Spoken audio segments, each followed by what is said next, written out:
नमस्कार, अभी तक में आपका स्वागत है। मैं हूं अजय और अब पेश हैं अभी तक में आज की गतिविधियां। नगर निगम द्वारा सफाई कर्मचारियों को आई कार्ड आवंटित करने के लिए जिस ठेकेदार को ठेका दिया गया उसने अपने ही नाम और हस्ताक्षर से सभी कर्मचारियों को आई कार्ड दे दिए, जिसका विरोध अब कर्मचारी करने लगे हैं। घोटालों का अड्डा बन चुके नगर निगम में एक और नया घोटाला सामने आया है। इस बार घोटाला आई कार्ड का है। इस आई कार्ड घोटाले में ठेकेदार नौशाद द्वारा नगर आयुक्त अथवा किसी सक्षम अधिकारी के बजाय समस्त आई कार्डों पर स्वयं ही हस्ताक्षर कर दिए गए, जबकि नियमानुसार नगर निगम के नगर आयुक्त अथवा किसी सक्षम अधिकारी के हस्ताक्षर द्वारा ही आई कार्ड जारी किए जाने थे। वाल्मीकि नेता ओमीलाल वाल्मीकि ने कहा कि इस प्रकार से तो जो परमानेंट कर्मचारी हैं वो भी ठेकेदार के अंडर में आ जाएंगे और उनकी नौकरी भी खतरे में पड़ सकती है। तो वहीं उनका कहना है कि अगर नगर निगम द्वारा आई कार्ड जारी किए ही जाने जरूरी थे तो किसी न किसी अधिकारी के माध्यम से ये आई कार्ड जारी किए जाते। बताया जा रहा है कि नौशाद नगर निगम के अधिकारियों के साथ ही पार्षदों तथा महापौर का चहेता ठेकेदार बताया जाता है, जिसे बिना किसी टेंडर के तमाम ठेके आसानी से हाथ लग जाते हैं। इसके एवज में हो सकता है ये ठेकेदार यहाँ के कर्मचारी और अधिकारियों की जेबें भी गर्म करता हो। लेकिन अब मामला जब आई कार्ड के रूप में सामने आया है तब इसकी पोल खुलने लगी है। बताया जा रहा है कि लगभग 9000 आई कार्ड बनाए गए हैं, जिन पर सभी जगह इस ठेकेदार द्वारा ही हस्ताक्षर करके इन आई कार्डों को जारी किया गया है। संजय भाई की मिली भगत है इससे ना वो इससे बहुत बड़ा विरोध होने जा रहा है और ये पार्षदों की अनदेखी से, उनकी मनमानी से ये नगर निगम का फजूल खर्चा हो रहा है। सफाई कर्मचारियों का वेतन काट करके, इन्हीं का वेतन काट करके इन्हीं के ही कार्ड बनवाए गए। ये नगर निगम ने कोई पैसा अपने पास से नहीं खर्च किया है। ये तो धांधलेबाजी नगर निगम के अंदर जो पार्षद लोग कर रहे हैं, हाउस की मीटिंग में बैठ करके अपनी मटर माला बुना रहे हैं। उन्हें ABCD का तो पता नहीं किसी भी पार्षद को कि किस मत से, किस तरीके से बोर्ड को चलाना चाहिए, किस तरीके से बोर्ड की सदन की बैठक होनी चाहिए, ये किसी भी पार्षद को ज्ञान नहीं है। कोई भी सफाई कर्मचारी लेने के लिए सहमत नहीं है, क्योंकि ना तो इस पर कोई नगर निगम लिखा हुआ है, ना ही किसी अधिकारी के हस्ताक्षर है। जो कर्मचारी है वो नगर निगम का है, जिसे ये आई कार्ड सौंपे गए हैं। भाई अगर ये इस कार्ड को नौशाद के दस्तखतों से ठेकेदार को, तो फिर राइट नहीं है किसी पार्षद का किसी भी सफाई कर्मचारी से बात करने का, ना ही किसी इंस्पेक्टर को बात करने का राइट है, ना किसी अधिकारी को नगर निगम के छूने का अधिकार है कि वो हमारा कर्मचारी है। अगर नौशाद को ये मालिक समझते हैं, नौशाद को हाउस होल्डिंग के कर्मचारियों को नगर निगम का कर्मचारी नहीं है, तो फिर नौशाद इसकी जिम्मेदार है, ना कि कोई अधिकारी। अधिकारी की हिम्मत नहीं कि अब वो कर्मचारी की हाजिरी और गैरहाजिरी कर ले। अधिकारी की जज्बात नहीं कि वो किसी कर्मचारी को छू ले या उससे बात कर ले कि तू कर्मचारी काम करेगा या नहीं करेगा। ये तो ठेकेदार के ऊपर डिपेंड करता है, अगर ठेकेदार का मानते हैं। लेकिन इसका हम विरोध करते हैं, क्योंकि नगर निगम के वो सफाई कर्मचारी हैं और नगर निगम से वेतन पाते हैं, नगर निगम से वेतन निकल के ठेकेदार को जाता है। ये नगर निगम के कर्मचारी, हम इस कार्डों का पूर्ण तरीके से, हमारा उत्तर प्रदेश राज्य सफाई कर्मचारी संगठन पूर्ण तरीके से विरोध करता है। सफाई कर्मचारियों के वरिष्ठ नेता माने जाने वाले ओमीलाल वाल्मीकि का कहना है कि इन आई कार्डों पर पहली बात तो नगर निगम तक लिखा हुआ नहीं है, हस्ताक्षर किया जाना तो अलग बात है। हस्ताक्षर जब ठेकेदार द्वारा कर दिए गए और उस पर नगर निगम अंकित नहीं है तो फिर सफाई कर्मचारी नगर निगम के कैसे साबित हो सकते हैं। उन्होंने कहा कि बोर्ड की मीटिंग के दौरान पार्षदों द्वारा अपनी मनमानी करके ये प्रस्ताव पारित किया गया, जिसके बाद नौशाद को आई कार्ड बनाने का ठेका दे दिया गया। लेकिन बिना नगर निगम अंकित किए ही ये आई कार्ड जारी कर दिए गए और हस्ताक्षर भी स्वयं ठेकेदार नौशाद द्वारा किए गए। तो वहीं ओमीलाल वाल्मीकि का कहना है कि अगर नगर निगम और पार्षदों के साथ साथ अधिकारियों की भी यही हठधर्मिता रही तो समाज इनके विरोध को करने के लिए मजबूर हो जाएगा, जिसकी जिम्मेदारी पूरी तरह से नगर निगम के नगर आयुक्त अथवा महापौर की होगी। महानगर में जहरीली शराब की बिक्री पर रोक लगाने की मांग को लेकर शिवसेना द्वारा मुख्यमंत्री को एक ज्ञापन प्रेषित किया गया। इस दौरान आबकारी भवन पर शिवसेना ने जोरदार नारेबाजी के साथ प्रदर्शन भी किया। शिवसैनिक नारेबाजी करते हुए आबकारी भवन पहुंचे, जहां उन्होंने मुख्यमंत्री के नाम एक ज्ञापन सौंपा, जिसमें कहा गया है कि आबकारी एवं पुलिस की मिलीभगत से जहरीली शराब की बिक्री एवं अवैध शराब का कारोबार महानगर में जोरों पर चल रहा है। इसके अलावा धार्मिक स्थलों व स्कूलों के पास भी शराब की दुकानें खुली हुई हैं। बंगला गांव में जहरीली शराब से 2 लोगों की मौत हो गई, जिसके लिए शिव सैनिकों ने 5-5 लाख रुपए के मुआवजे की मांग की। इसके अलावा बंगला गांव की शराब की दुकान को वहां से हटाए जाने की बात भी कही। उन्होंने कहा कि इस दुकान से शराब खरीदने के बाद 2 लोगों की मौत हो चुकी है, इसलिए ठेकेदार के खिलाफ भी मुकदमा दर्ज होना चाहिए।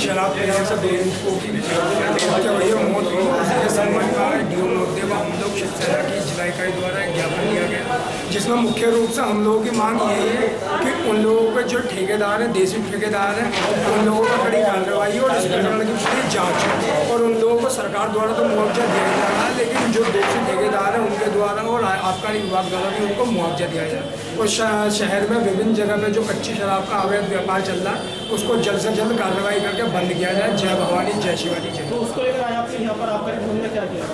आज हम लोगों ने यहाँ पर धरना प्रदर्शन किया और धरना प्रदर्शन के बाद हमने डीओ महोदय को एक ज्ञापन दिया। ज्ञापन में हम लोगों की मुख्य मांगे यही थी कि किसी भी तरीके का शहर में कच्ची शराब हो या अन्य प्रकार की जहरीली शराब हो, उनको तत्काल रूप से पाबंदी लगाई। कांट रोड स्थित जिलाधिकारी के कैंप कार्यालय पर जिलाधिकारी की अध्यक्षता में एक बैठक का आयोजन किया गया। जल बचाओ योजना की समीक्षा करते हुए जिलाधिकारी दीपक अग्रवाल ने कैंप कार्यालय में आयोजित एक बैठक में अधिकारियों को निर्देश दिए कि वे 1 हेक्टेयर से नीचे के तालाबों में जो भी कार्य कराना है कि वो शीघ्र ही करा लें, क्योंकि मानसून के आने के बाद फिर काम नहीं हो पाएगा। जिले में 246 तालाब चिन्हित किए गए हैं, जिनमें 34 तालाबों में प्रस्तावित कार्य पूरे हो चुके हैं। 1 हेक्टेयर से ऊपर के तालाबों में कार्य कराने के लिए ग्राम निधि से 1 करोड़ रुपए का आवंटन तहसीलों को किया जाएगा। 1 हेक्टेयर से कम क्षेत्रफल वाले तालाबों में कार्य प्रगति पर है। डिलारी में 57, मुरादाबाद में 21, कुंदरकी में 45, छजलैट में 54 तालाब चिन्हित किए गए हैं और डिलारी के 16 तालाबों में काम चालू है तथा मुरादाबाद के 16, छजलैट के 32 तालाबों में कार्य चल रहा है। इन तालाबों को गहरा भी किया जा रहा है और उनके पास खड़ंजा निर्माण, बेंच, फलदार वृक्षारोपण के लिए गड्ढों का खुदान आदि शामिल है। जिलाधिकारी ने कहा कि इन तालाबों की फोटोग्राफी, वीडियोग्राफी अवश्य करा ली जाए और इन तालाबों को मछली पालन के लिए पट्टे पर दे दिया जाए। उन्होंने कहा कि तालाबों की खुदाई में जेसीबी मशीन का प्रयोग करें।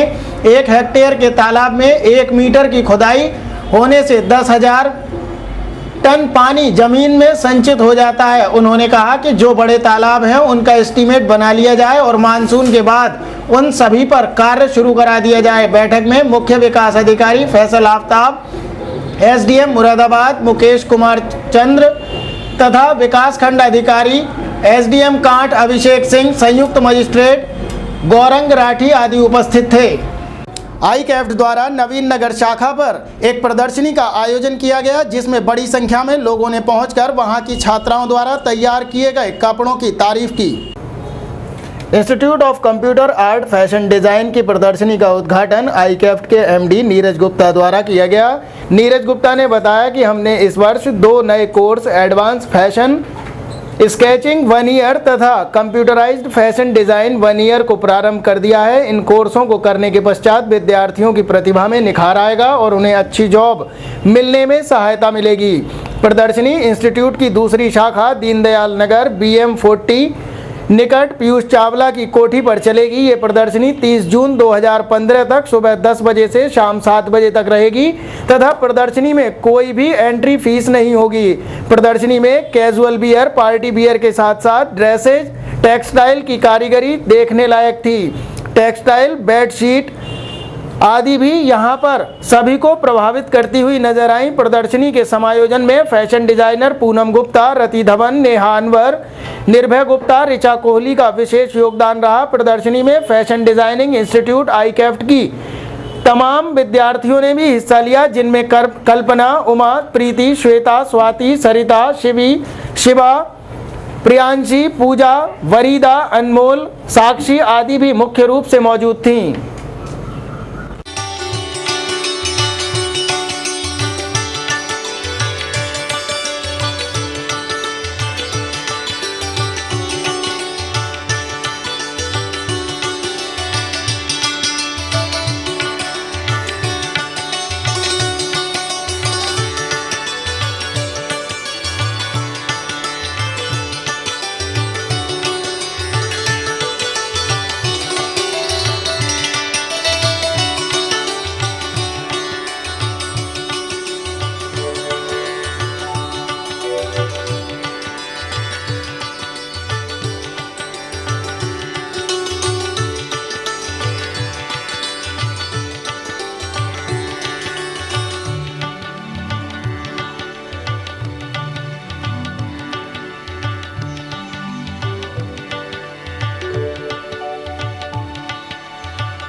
आपको? मेरे को बहुत अच्छा लग रहा है। इसकी हमने बहुत पहले से हम प्रिपरेशन कर रहे थे और हमने इसमें बहुत सारी ड्रेसेस बनाई हैं। इससे मतलब हमें बनाने के बाद में इतना एक्सपीरियंस आ जाता है कि हम कुछ भी डिज़ाइन कर सकते हैं। और अभी तो बस मैंने फर्स्ट ईयर ही करा है और मुझे ऐसा लग रहा है कि मैं बहुत कुछ कर चुकी हूँ। और मतलब आज मुझे यहाँ आके बहुत ही अच्छा लग रहा है कि मुझे अपनी ड्रेसेस बताने का सबको मौका मिल रहा है और मैं इतने अच्छे लेवल पे सबको बता पा रही हूँ। मुझे बहुत ही अच्छा लग रहा है। और अब मैं नेक्स्ट ईयर भी कर रही हूँ, उसमें मुझे सारे हैवी गारमेंट्स सिखाए जाएंगे, जैसे कि कोट, टॉवल और बाथरूम सेट सब मुझे सिखाया जाएगा। और मैं बहुत अच्छा फील कर रही हूँ। मैंने सब ड्रेसेस में अपनी क्रिएटिविटी डाल करके उसको एक ऐसा लुक दिया है कि मतलब वो डिज़ाइनिंग ड्रेस लगे, क्योंकि हमारा यहाँ पे सीखने का मेन मोटिव है डिज़ाइनिंग करना। और फैशन एक ऐसे लेवल पे पहुँच चुका है आज कि हम वहाँ तक पहुँचना भी मतलब नहीं पाएंगे, क्योंकि वो इतना ज़्यादा वाइड लेवल पे फैल चुका है फैशन आज, कि अगर हम उस पर पहुँचना चाहें तो हमें बहुत मेहनत करनी होगी। अभी तो हमने बस एक ही सीढ़ी पार करी है, अभी तो हमारे लिए और भी सीढ़ियाँ हैं जो कि हमें पार करनी है। आज यहाँ पर क्या प्रोग्राम आयोजित था? यहाँ पर आज हमने फैशन डिज़ाइनिंग की मतलब एग्जीबिशन की मतलब लगाई हुई है, इसे लोग बाहर से देखने आए हुए हैं। आज उसका उद्घाटन हुआ है। कैसा लगा आपको इसमें पार्टिसिपेट? इसमें पार्टिसिपेट करने में मुझे बहुत अच्छा लगा है। अब मैंने 2 ईयर कर चुकी हूँ, इससे मुझे बहुत नॉलेज हुई है फैशन के बारे में, और अब मैं कुछ भी गारमेंट मतलब बना सकती हूँ। अच्छा, एक बात और बताइए, कितना ज़रूरी है इस तरीके की एग्जीबिशन लगाना? इसके लिए बहुत ज़रूरी है, क्योंकि अगर हम बना के अगर किसी को नहीं दिखाएंगे तो मतलब लोगों को नहीं पता चलेगा कि क्या क्या डिज़ाइनिंग होती है, क्या होता है। ये तो सभी लोग सिल सकते हैं, ऐसे तो टेलर लोग सारे मतलब गारमेंट सिलते ही हैं। मेन होता है उसमें डिज़ाइनिंग करना, हर चीज़ की, जैसे मतलब कि ये फ्लावर बनाए हैं और ये सब हमने हैंडमेड ही किया गया है। सर, क्या प्रोग्राम था आज? देखिए, आज हमारे यहाँ जैसे प्रत्येक वर्ष में हम एक ड्रेस एग्जीबिशन लगाते हैं जो कि बच्चों के द्वारा निर्मित होती हैं। इस साल भी हमने बच्चों के द्वारा निर्मित एक एग्जीबिशन लगाई, जिसमें कि सारा काम बच्चों के द्वारा, हमारे स्कूल के बच्चों के द्वारा बनाया हुआ था। और इसके लगाने का पर्पज़ ये होता है कि जो बच्चा 1 साल में वर्क करता है फैशन डिज़ाइनिंग के अंदर, जितने तरह के वो शोल्डर बनाता है, ड्रेसेस बनाता है, उन सबको हम यहाँ पे एक एग्जीबिशन के रूप में दिखाते हैं, जिससे कि और लोग आएँ और उस चीज़ को समझें और उस चीज़ से लाभ उठाएं। जो प्रदर्शनी हमारी है वो 30 जून तक चलेगी और इसका समय जो है प्रातः 10 बजे से और शाम को 5 बजे तक रहेगा। ये प्रदर्शनी दीनदयाल नगर BM 40 में चल रही है। यहाँ वक्त हुआ है एक छोटे से ब्रेक का, जल्द हाजिर होंगे। ब्रेक के बाद आप देखते रहिए अभी तक।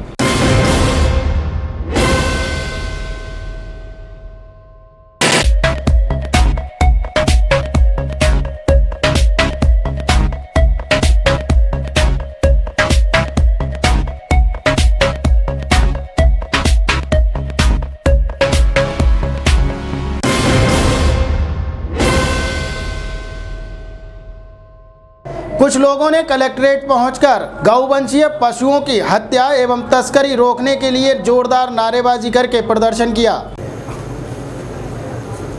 जिलाधिकारी के माध्यम से राष्ट्रपति को भेजे ज्ञापन में कहा गया है कि सभी भारतवासी गाय को अपनी मां के समान मानते हैं और गौ भी मानते हैं। गौ सेवा को अपना धर्म माना जाता है। उनके सामने कुछ लालची और अधर्मी दुष्ट प्रवृत्ति के लोग गौ माता की हत्या कर रहे हैं और सरेआम सीना ठोंक कर गाय की तस्करी में भी लगे हुए हैं। इसका कारण यही है कि हम लोग कमज़ोर हो चुके हैं और समझते और मानते भी हैं कि भारत की न्याय व्यवस्था इन अपराधियों को सजा देने में सक्षम तो है, लेकिन बड़े ही खेद का विषय है कि भारतीय न्याय व्यवस्था व इसके कर्ता धर्ता नेता अपनी जिम्मेदारी का निर्वहन नहीं कर रहे हैं, बल्कि इस अधर्म को बढ़ावा देने का काम कर रहे हैं तथा इससे लाभ अर्जित करने में लगे हुए हैं। ज्ञापन देने वालों में अनुज चौधरी, गोकुल दास, मदन, अमरीक चौधरी, महावीर सिंह, पंकज वाजपेयी, रवि कुमार, महेंद्र सिंह, नरेंद्र सिंह आदि लोग मुख्य रूप से उपस्थित रहे।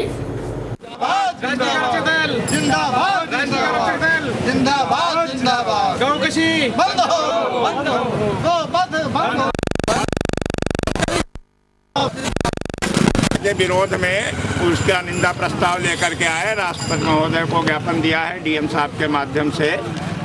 ये माननीय मुख्यमंत्री के सारे प्रतिबंध के बावजूद अवैध रूप से पशुवध एवं गौवंशीय पशुओं की तस्करी जारी है, उसके विरोध में एक ज्ञापन देते हैं और उसकी घोर निंदा करते हैं। मांग क्या की गई है जी? मांग क्या है? मांग ये है कम से कम गौवध बंद हो और प्रशासन के जो कार्य सही से नहीं हो रहे हैं, प्रशासन सही से कार्य करे। मुख्यमंत्री अखिलेश यादव जी का जो आदेश है उस आदेश का पालन करें। दलित मुस्लिम एकता मंच भारत की एक बैठक का आयोजन सिविल लाइन स्थित अंबेडकर पार्क में किया गया।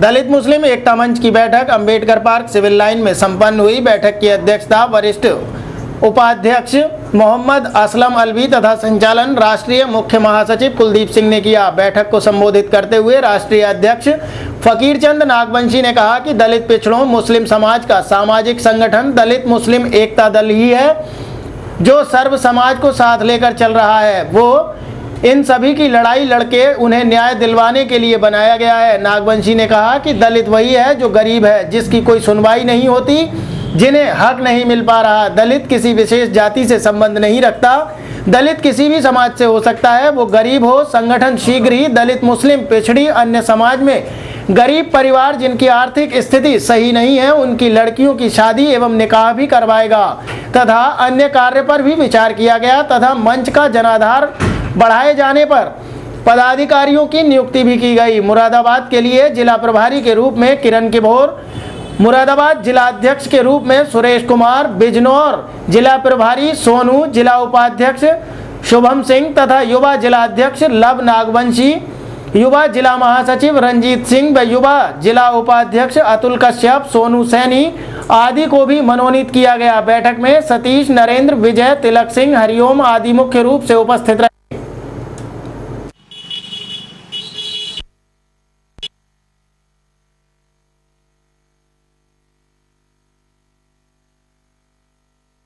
हमने अपने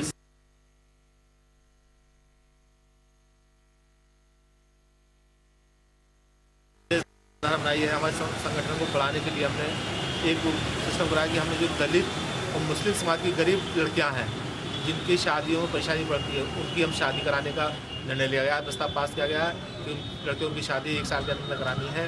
दूसरा ये है कि जो संसद कमेटी की रिपोर्ट थी अभी तक लागू नहीं की गई है, उसको लागू कराने के लिए हमने माननीय को पंजाब की तरह आरक्षण देने की मांग की है। चौथा जो भातु समाज हमारा उसके समाज के लिए रोजगार और उसके बच्चों को शिक्षा देने के लिए बातों प्रस्ताव पास किया गया है। और जिले हमने नई जिला कार्यकारिणी गठित की है जिसके जिलाध्यक्ष सुरेश वाल्मीकि को और युवा जिलाध्यक्ष लखुआ नागवंशी को, सतीश कुमार जिला उपाध्यक्ष, बिजनौर से सोनू वाल्मीकि जिला प्रभारी, इन लोगों को पदाधिकारी बनाया गया है। और संगठन को मजबूत करने के लिए राष्ट्रीय अधिवेशन मुराद के अंदर 2016 में कराया जाएगा। आरक्षण बचाओ संघर्ष समिति की यात्रा जब मुरादाबाद पहुंची तो अंबेडकर युवक संघ के पदाधिकारी एवं कार्यकर्ताओं ने यात्रा का जोरदार स्वागत किया। अधिकार बचाओ जनचेतना यात्रा का स्वागत अंबेडकर पार्क कांगन तिराहे पर किया गया, जिसके बाद सभी लोग यात्रा के साथ ही महानगर के विभिन्न स्थानों पर होते हुए अंबेडकर पार्क सिविल लाइन पर पहुंचे, जहां से यात्रा को आगे के लिए विदा कर दिया गया। बताया जा रहा है कि इस यात्रा का मुख्य उद्देश्य आरक्षण को हटाकर अपनी मांगें रखवाने का है, जिनमें मुख्य मांगों के रूप में मजबूत आरक्षण कानून बनाया जाए तथा संविधान की 9वीं अनुसूची को ध्यान में रखते हुए आरक्षण को न्यायिक हस्तक्षेप से मुक्त किया जाए। इसके अलावा दिसंबर 2012 से लोकसभा में लंबित प्रोन्नतियों में आरक्षण का बिल पास कराया जाए। पिछड़ों को भी प्रमोशन में आरक्षण दिया जाए। समान पद प्रतिष्ठा के समस्त एकल पदों को जोड़कर उनमें SC, ST, OBC वर्गों को आरक्षण दिया जाए। इसके अलावा तमाम अन्य मांगे हैं जिनके लिए ये यात्रा निकाली जा रही है। ये यात्रा गाजीपुर से शुरू हुई है और गाजियाबाद पर इसका 12 जून से शुरू होने वाली इस यात्रा का समापन 29 जून को होगा। आरक्षण कटेगा, देश बटेगा, आरपी सिंह की संघर्ष ये रैली से निकाली जा रही है कि हमारा अस्तित्व खतरे में पैदा हो गया है। हमारे आरक्षण को ये मौजूदा सरकार काटे दे रही है, इसलिए हम तक अपनी लड़ाई लड़ते रहेंगे, किसी भी दशा में हम पीछे नहीं हटेंगे। कहाँ ये रैली निकाली? ये पूरे उत्तरांचल से पूरे पूर्वांचल से होती हुई आपकी ये पश्चिम दिशा की ओर आई हुई है और अंत में 29 तारीख को ये गाजियाबाद में महर्षि वाल्मीकि पार्क में ही इसका समापन होगा महारैली के साथ। राम भक्त बालाजी सेवा समिति के तत्वाधान में बालाजी महाराज की शोभा यात्रा निकाली गई, जिसमें बड़ी संख्या में श्रद्धालुओं ने हिस्सा लिया। राम भक्त बालाजी सेवा समिति के तत्वाधान में चल रहे 3 दिवसीय कार्यक्रम के दूसरे दिन सेवा समिति के सदस्यों और भक्तजनों ने एक साथ मिलकर शोभा यात्रा निकाली। शोभा यात्रा का शुभारंभ GIC से हुआ और प्राचीन शिव मंदिर में समापन हुआ। इस मौके पर शोभा यात्रा में बड़ी संख्या में भक्तजनों ने भाग लिया और सुंदर सुंदर भजनों पर भक्तजन झूमते नजर आए। शोभा यात्रा में भक्तजनों ने सिर पर भोग का थाल लेकर आगे बढ़ते रहे। बालाजी वार्षिकोत्सव के अवसर पर भक्तजनों ने शोभा यात्रा में शामिल होकर धर्म लाभ कमाया। शोभा यात्रा के समापन पर मंदिर प्रांगण में पूजा अर्चना की गई। भगवान की उपासना करते हुए बालाजी महाराज को भोग लगाया गया। इस मौके पर बालाजी महाराज के सुंदर भजनों का गायन भी किया गया, जिससे सारा वातावरण भक्तिमय हो गया। बालाजी महाराज को भोग लगाने के बाद भक्तजनों को भंडारे का प्रसाद वितरित किया गया। इस मौके पर बड़ी संख्या में श्रद्धालुओं ने प्रसाद ग्रहण करके धर्म लाभ कमाया।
बच्चा कोई इतना नहीं आएगा जितने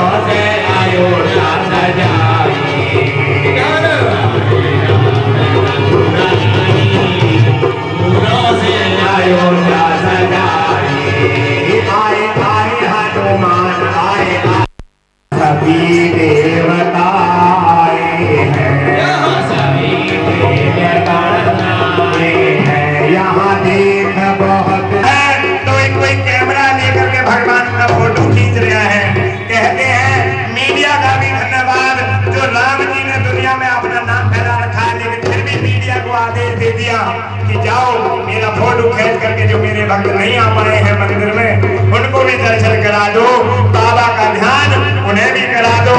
देखो राम जी का तिलक हो रहा है कैसे गणपति बोले देखो आई बोले लाडू में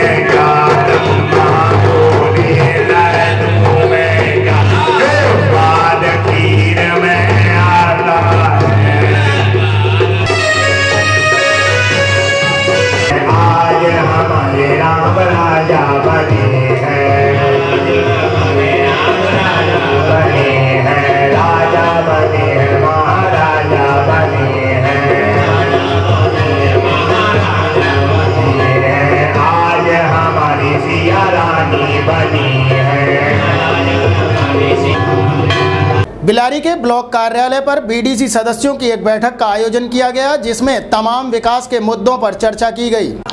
क्षेत्र विकास समिति बीडीसी की बैठक में विकास की रणनीति पर चर्चा की गई। वर्षा के बावजूद अच्छी उपस्थिति रही। संभव में आने वाली 28 ग्राम पंचायतों में विकास कार्य न होने और 1000 की आबादी वाली ग्राम पंचायतें बनाने की मांग भी उठाई गई।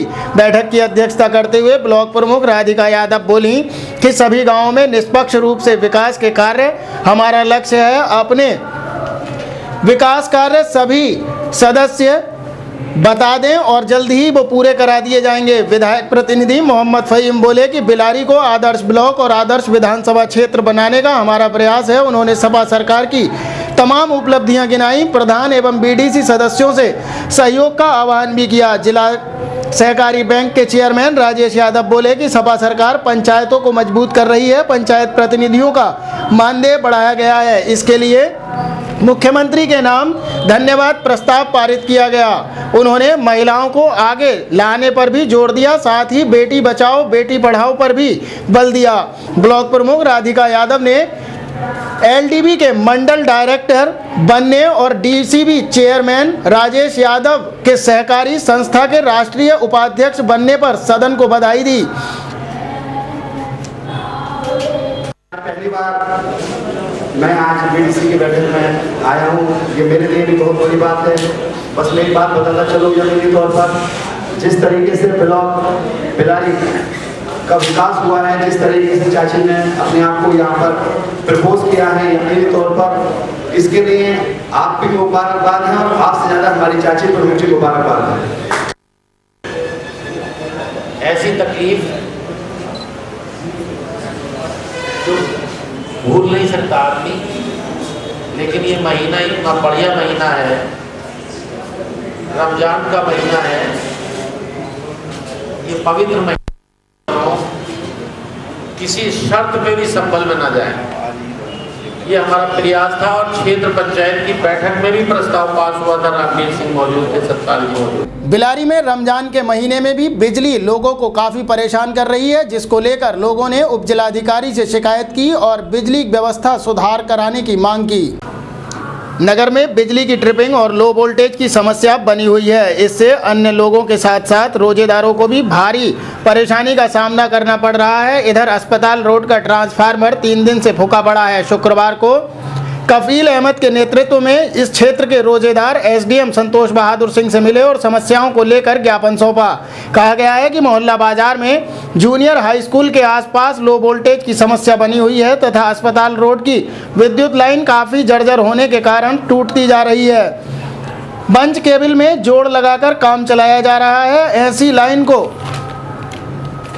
तत्काल ही बदलवाया जाना बहुत ज़रूरी है। इसके अलावा लोड बांटने का भी तथा एक ट्रांसफार्मर और लगवाने की भी ज़रूरत बताई गई। इसके अलावा अंधाधुंध कटौती और ट्रिपिंग की समस्या भी बताई कि दिन में 12 में से 3 घंटे ही बिजली आती है और शेड्यूल के अनुसार बिल्कुल भी लाइट नहीं आ पा रही है। इसमें ट्रिपिंग के चलते 1-1.5 घंटा बत्ती ही मिल पाती है। इससे कारोबार चौपट हो चुका है। रात में भी ट्रिपिंग से परेशानी होती है। कहा कि घोषित बिजली उपलब्ध कराने के साथ ही ट्रिपिंग लो वोल्टेज की समस्या से छुटकारा दिलाया जाए। फूका हुआ ट्रांसफार्मर जल्दी ही बदलवाए जाने की मांग भी की गई। ज्ञापन पर जिलाध्यक्ष कफील अहमद इदरीसी, मोहम्मद अनीस, फरमूद मिस्त्री, आरिफ, मसूद अली इदरीसी, कलीम अलबी, शकील आदि लोगों के हस्ताक्षर थे। इधर आनापूर्ति से दस्तकार, सहसपुर, बहादुरपुर, खड़ुआ, बिचौला, सिहारी लद्दा, भूड़ मरेसी आदि के लोग भी काफ़ी त्रस्त हैं। सहसपुर के प्रधान कल्याण सिंह, शकील अहमद, रामप्रकाश भटनागर, अबूपुरा के रमेश कटारिया, सिहारी लद्दा के इंद्रपाल सिंह, राजाराम आदि ने भी आपूर्ति सुचारू कराने की मांग की। स्थित अस्पताल रोड पर जो ये ट्रांसफ़र रखा हुआ है 3 दिन से फूका हुआ है हमारा, ये इस बारे में तो मुझे कंफर्म नहीं है, लेकिन यहाँ पर आए दिन जो हमारी जो मेन समस्या है वो ये है कि सबसे कम लोड, सबसे ज़्यादा लोड इसी ट्रांसफार्मर पे है तथा यहाँ पर आए दिन लो वोल्टेज की समस्या बनी रहती है, जिसके बाबत हमने विद्युत विभाग के उच्च अधिकारियों को अवगत कराया, लेकिन कोई भी सुनवाई नहीं हुई। इसी के मातहत आज हम सभी लोग, सभी रोजेदार, सभी मोहल्लेवासी यहाँ पर इकट्ठा होकर उप जिलाधिकारी महोदय के पास ज्ञापन लेकर के आए हैं। यहाँ वक्त हो गया है एक और छोटे से ब्रेक का। जल्द हाजिर होंगे। ब्रेक के बाद आप देखते रहिए अभी तक।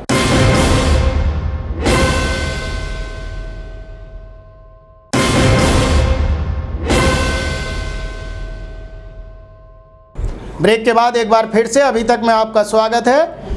और अब समाचारों में आगे। बिलारी के प्रताप क्लिनिक पर औषधि निरीक्षक की टीम ने छापा मारा, जहां से सैंपल की दवाओं सहित भारी मात्रा में अवैध दवाइयां भी बरामद की गई। औषधि निरीक्षक की टीम ने पुलिस बल के साथ नगर में संचालित प्रताप क्लिनिक पर छापा मारकर बड़ी संख्या में सैंपल की दवाइयां पकड़ी जो बेची जा रही थीं। इसके अलावा कुछ सरकारी दवाएं भी रखी हुई पाई गईं। औषधि निरीक्षक उर्मिला यादव ने बताया कि हमें शिकायत मिली थी कि बिलारी में प्रताप क्लिनिक पर अनाधिकृत रूप से सैंपल की दवाइयाँ बेची जा रही हैं। यहाँ आकर छापा मारा तो सैंपल की तमाम दवाएँ भरी पड़ी थीं। दवा बेचने का कोई लाइसेंस या अनुमति भी क्लिनिक संचालक नहीं दिखा पाए। बताया कि एक्सपायरी डेट की दवाएं भी मिली हैं, कुछ सरकारी दवाएं भी हैं। छापामार टीम के सदस्यों ने काफ़ी देर तक क्लिनिक में जांच पड़ताल की और लेंस लगाकर दवाएं चेक की। छापेमारी के दौरान क्लिनिक के बाहर भीड़ जमा हो गई। बताया कि दवाएं जब्त करके FIR दर्ज कराई जाएगी। बता दें कि इससे पहले औषधि निरीक्षक ने सिहाली माला गांव में भी अवैध रूप से संचालित क्लिनिक पर छापेमार कार्यवाही करके उसे सील कर दिया था और उसके विरुद्ध भी रिपोर्ट दर्ज कराई गई थी। औषधि निरीक्षक की सख्ती से मेडिकल क्षेत्र में खलबली का माहौल बना हुआ है। बताते चलें कि प्रताप क्लिनिक काफ़ी लंबे समय से बिलारी के कोतवाली के पीछे संचालित हो रहा था, लेकिन इस पर कार्यवाही कभी नहीं हो सकी। इस बार हुई कार्यवाही ने अन्य ऐसे तमाम क्लिनिकों के कान खड़े कर दिए हैं। ऐसा लगता है मानो उर्मिला यादव द्वारा बिलारी क्षेत्र के सभी गैर कानूनी क्लिनिक एवं मेडिकल स्टोरों पर छापेमार कार्यवाही आगे भी जारी रहेगी। उर्मिला यादव हम तो पहले आई थी, वहाँ खबर छापी थी हमने, उसने आज की कोई शिकायत मिली है? हाँ, अच्छा, एक हमें प्रभात क्लिनिक के नाम से शिकायत मिली आज। अच्छा, प्रभात क्लिनिक जी जी प्रताप क्लिनिक के नाम से हमें एक शिकायत मिली कि यहाँ पर जो है डॉक्टर जो है फिजिशियन सैंपल बेचते हैं। अच्छा, सैंपल बेचते हैं? हाँ, सैंपल की दवाई बेची जाती है और उस सैंपल में एक्सपायरी भी ये लोग बेच देते हैं। अच्छा, जबकि फिजिशियन सैंपल्स जो है वो सेल के लिए नहीं होती है, वो आप किसी को भी पेशेंट को आप बेच नहीं सकते। अच्छा, और अच्छा, इसका जो है हमने आज मौके पे देखा तो सब पूरी दुकान में फिजिशियन सैंपल ही भरे हुए हैं। भरे हुए हैं? हाँ। अच्छा, जिसको हम जो है सीज करेंगे, इसका नमूना लेंगे और चूँकि फिजिशियन सैंपल और कुछ एक दो हमें हॉस्पिटल सप्लाई भी अभी तक तो फिलहाल मिली है। हाँ। इसका नमूना लेंगे हम और जाँच के लिए भी भेजेंगे, इसके बाद सीजर हो। बिलारी क्षेत्र के गांव सिहारी लद्दा में भारतीय किसान यूनियन असली की एक बैठक का आयोजन किया गया। बिलारी क्षेत्र के गांव सिहारी लद्दा में चौधरी रक्षपाल सिंह यादव के घर में भारतीय किसान यूनियन असली की महापंचायत में किसानों को संगठित रखने की आवश्यकता पर बल दिया गया। भारतीय किसान यूनियन असली के राष्ट्रीय अध्यक्ष चौधरी हरपाल सिंह ने कहा कि केंद्र तथा प्रदेश की सरकारें किसान विरोधी साबित हो रही हैं। केंद्र सरकार एक और भूमि अधिग्रहण बिल लगाकर किसानों की जमीनों को हड़पने का काम कर रही है और उद्योगपतियों को उन्हें देना चाहती है, तो दूसरी ओर प्रदेश सरकार अभी तक हाईकोर्ट के आदेशानुसार गन्ना मूल्य का भुगतान भी नहीं करा पाई है। कहा कि दोनों कार्यों को जल्दी ही नहीं निपटाया गया तो भारतीय किसान यूनियन आंदोलन करने को बात होगी। उन्होंने कहा कि सपा ने विधानसभा चुनावों के दौरान तथा भाजपा ने लोकसभा चुनावों के दौरान फसलों की लागत में 50% मुनाफा जोड़कर फसलों का दाम तय करने का वायदा किया था, लेकिन सरकारें बनने के बाद दोनों ही पार्टियां अपने वादों को भूल गईं।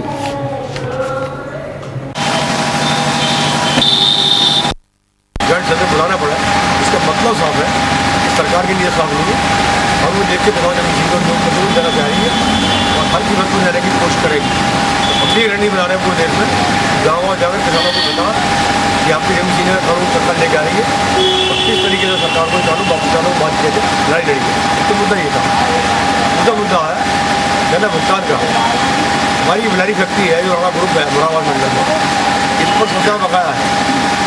बिलारी तहसील में स्थित अधिवक्ता सभागार में वकीलों की एक बैठक का आयोजन किया गया।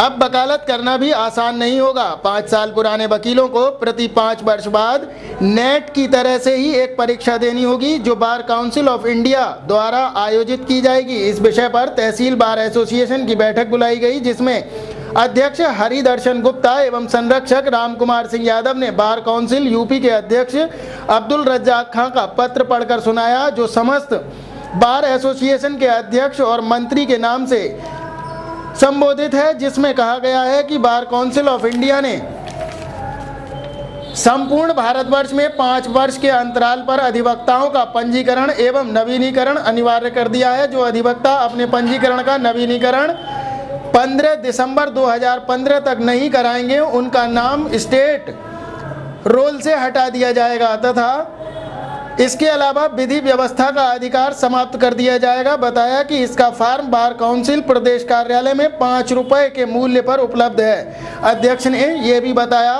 कि तहसील मुख्यालय पर मुंसिफी की स्थापना के लिए कैबिनेट मंत्री मोहम्मद आजम खान ने बार को ज्ञापन लेकर अपनी संस्तुति भी प्रदान कर दी है।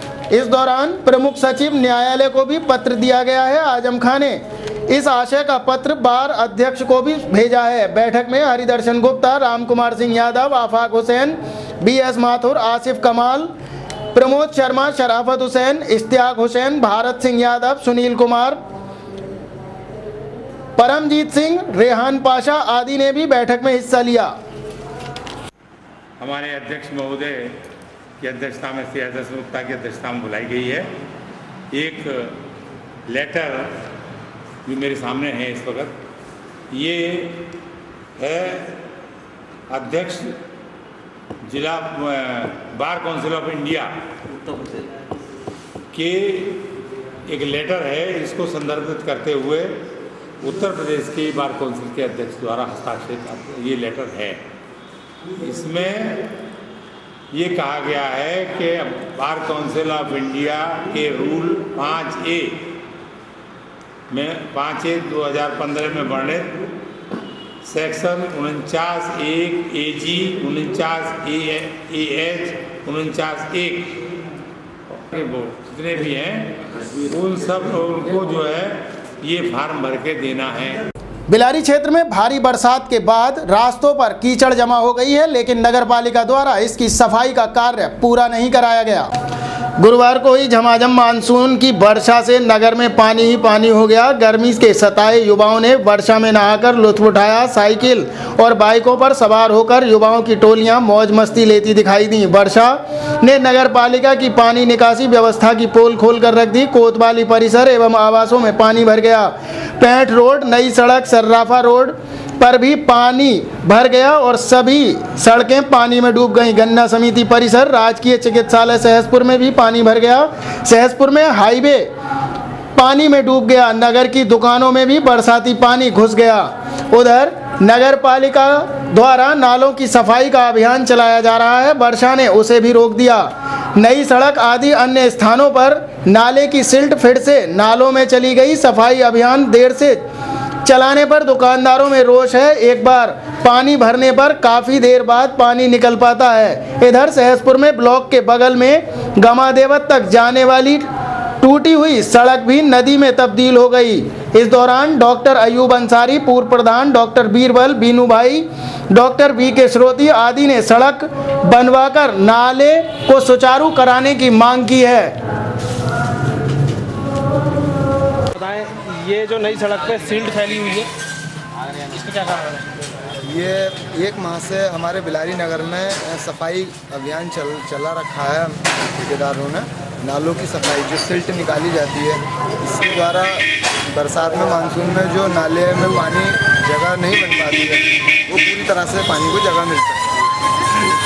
अभी कल ये बिलारी में नई सड़क पर सिल्ट निकालने का कार्य पूरा हुआ, जिससे रात बीच में बारिश होने से वो सिल्ट सारी सड़क पर फैल गई, जिससे चलने वालों को, राहगीरों को, दुकानदारों को, रोजेदारों को, नमाजियों को, सबको बहुत परेशानी का खासा सामना करना पड़ रहा है। उन्होंने कोई गलत काम कर रहे हैं, लेकिन थोड़ा समय सीमा का ध्यान नहीं रखा गया, क्योंकि प्रत्येक चैनल पर मानसून विभाग ने 15 दिन पहले से ये बता रखा था कि 22-23 तारीख के बाद मानसून आएगा। उस मानसून को देखते हुए अगर ये चीज़ 15 या 20 दिन पहले नगर के सभी मुख्य मार्गों से अगर ये सफाई पहले कर दी जाती तो शायद आज ये समय ना दे। बिलारी में बरसात के बाद तमाम नालों की दीवारें गिर गईं, जिससे साबित होता है कि नगरपालिका द्वारा इसके निर्माण में घटिया सामग्री का प्रयोग किया गया है। वर्षा ने नगरपालिका की जल निकासी के अलावा नालों में घटिया सामग्री के निर्माण की भी पोल खोल कर रख दी है। पानी के प्रेशर से सहसपुर रोड स्थित शमशान घाट के सामने के नाले की दीवार ढह गई, जिससे पानी प्लॉटों में भर गया। उधर रोडवेज के निकट पतंजलि स्टोर के सामने वाला नाला सफाई के दौरान जेसीबी से ढह गया। इससे दुकानों के आगे की तरफ स्लैब भी टूट गए। अब दुकानदारों को दुकान में घुसने में काफ़ी मशक्क़त करनी पड़ रही है, तो ग्राहक दुकान के अंदर क्या जाएंगे। इसकी वजह से दुकानदारी भी चौपट हो चुकी है। सुनील आर्य ने बताया कि 12 जून को ये शिकायत नगर पालिका में कराई गई थी, लेकिन अभी तक इसका समाधान नहीं हुआ। इस प्रकार से पानी के प्रेशर से शमशान के सामने वाले नाले की एक दीवार टूट कर गिर गई। इससे नागरिकों में रोष व्याप्त है। तो उधर हाईवे के गड्ढे भी पानी से भरने से बड़े हो गए हैं। वाहनों की रफ्तार पर गड्ढों में ब्रेक लगा दिया जाता है। नासिर कुरैशी, नासिर हुसैन, कफील इदरीसी, जितेंद्र गुप्ता, हेमंत शर्मा आदि का कहना है कि हाईवे टूटने से वाहनों में टूट फूट बढ़ गई है और जाम की स्थिति भी बनने लगी है। सही करा चुका हूँ, उसके पीछे का ये फिर आज गिर गया। आज 3 दिन हो गए थे गिरे हुए, कोई देखने वाला नहीं है। और पूरे शहर में पानी, इसी वजह से कहीं पानी की कोई निकासी नहीं है। नगर में पूरा पानी जो है इस प्लाटों में जा रहे हैं। नगर पालिका की क्या? नगर पालिका की भूमिका ये है, नगर पालिका को पानी निकासी की व्यवस्था करनी चाहिए और इसका नाले का निर्माण कराना चाहिए जल्दी से जल्द। बिलारी नगर और देहात क्षेत्र में रमजान के दूसरे जुमे को सभी मस्जिदों में भारी संख्या में नमाजियों ने जुमे की नमाज अदा की। रमजान माह के दूसरे जुमे को नगर एवं देहात क्षेत्र की मस्जिदों में विशेष नमाज अदा की गई। मुल्क में अमन व अमान और तरक्की के लिए दुआएं मांगी गईं। नमाजियों ने मस्जिदों में पहले ही पहुंचकर अपनी जगह सुरक्षित कर ली। नमाज के दौरान बाजार में भी सन्नाटा सा दिखाई दिया। बिलारी की जामा मस्जिद, फुलवार वाली मस्जिद, रजा मस्जिद, मियाँ साहब वाली मस्जिद, मदीना मस्जिद के अलावा नगलिया जट की नूरी मस्जिद, सहसपुर की बड़ी मस्जिद, लाल मस्जिद, आयशा मस्जिद, एक मीनार वाली मस्जिद, मोती मस्जिद में भी जुमे की नमाज अदा की गई। विधायक हाजी मोहम्मद इरफान के पैतृक गांव मोहम्मद इब्राहिमपुर की जामा मस्जिद में भी नमाजियों की भीड़ इकट्ठा हुई। स्योंडारा, थामला आदि में भी जुमे की नमाज अदा की गई। दूसरे जुमे को 8 रोजे पूरे हो गए। इधर वर्षा से भी रोजेदारों को राहत मिली है। जुमे पर नगर पालिका ने भी मस्जिदों के आसपास सफाई आदि की व्यवस्थाएं कराई तथा पुलिस प्रशासन द्वारा भी पूरी चौकसी बरती गई। तो फिलहाल के लिए अभी तक में बस इतना ही। इसी के साथ अजय और अभी तक की पूरी टीम को दीजिए इजाज़त। नमस्कार।